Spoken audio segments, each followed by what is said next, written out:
Inquietante quello che si è visto, che si è sentito.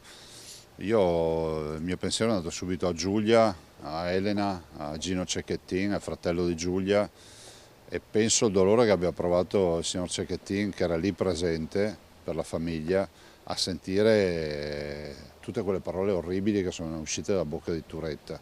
Il primo pensiero di Luca Zaia all'indomani dell'interrogatorio a Filippo Turetta va a Gino Cecchettin, a tutto quell'orrore vissuto e rivissuto in aula in Corte d'Assise a Venezia. Spero che questo processo si celebri nel rispetto, diciamo, della legge, ma con una velocità che sia assolutamente unica, perché si deve chiudere velocemente questa pagina. Purtroppo non ci riporterà in vita Giulia.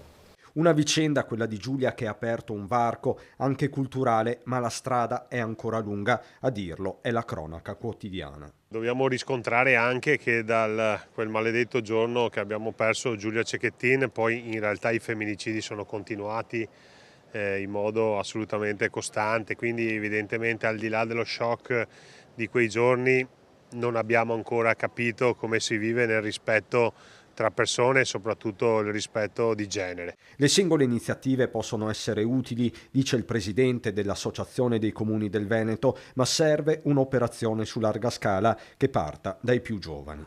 Credo che qui non dipenda molto dalle singole iniziative comunali e nemmeno da ordinanze, delibere. Qui deve scattare qualcosa nella testa delle persone e noi su quello dobbiamo agire per una cultura di rispetto.